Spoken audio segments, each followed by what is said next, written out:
চিনতেন আপনি? হ্যাঁ চিনতেন, আমার প্রতিবেশী। চিনতাম। কি শুনলেন সকালবেলা? সকালবেলা আমি এসেছি বাড়িতে 9টা সাড়ে 9টার সময়, তারপর শুনলাম কোথায় অ্যাক্সিডেন্ট হয়েছে। কোথায় গেছিলেন উনি? শুনলাম তো বিধাননগর, যেটা আমি শুনেছি। কোথায়, কার কাছে? ছোট ছেলের কাছে। ছেলেকে খুঁজতে গেছিলেন নাকি ওখানে? এইটা তো আমি বলতে পারবো না। খুঁজতে গেছিল? হ্যাঁ, ও ছেলেকে দেখতে গেছিল। তারপরে কি অ্যাক্সিডেন্ট? হ্যাঁ, তারপর শুনলাম অ্যাক্সিডেন্ট হয়েছে। কি বলবেন এই বিষয়ে? মর্মান্তিক না, ছেলে দেখুন, ছেলে আমরা যা দেখি এখানটায় খুব ভালো ছেলে, মানে এরকম ছেলে ন্যাচারাল দেখা যায় না।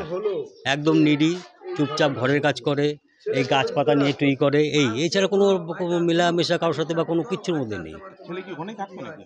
না, ছেলে এখানেই থাকতো। ও তো কোনো কাজের সূত্রে, কর্মক্ষেত্রে হয়তো ওখানেই আছে। ওখানে তো কোথাও ব্যাংকে না কোথায় কাজ করে। শুনলেন? এই 8টা সাড়ে 8টার সময় গেছি আমরা। কি হয় আপনার? আমার ছোট ছেলে কোথায় গেছিলেন? সেক্টর 5-এ। তারপরে কি হলো?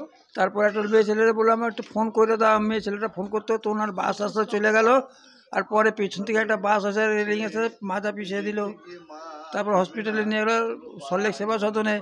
ওখানে এক্সরে করলো, ভর্তি করবে বললে এনআরএসে পাঠিয়ে দিন ইঞ্জেকশন দিয়া। ছেলেরা একটু যাইতে দেরি করছে। তারপর হঠাৎ ব্যথা উঠলো, ব্যথাতে আমার সামনে মারা গেছে। ছেলে কি পেয়েছে?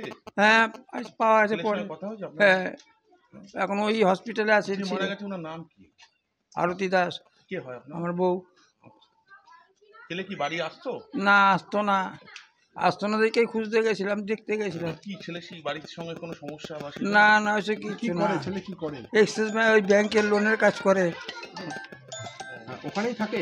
হ্যাঁ, মানে বাড়িতে যোগাযোগ রাখতো না? যোগাযোগ মাঝে মাঝে ফোন টোন করতো।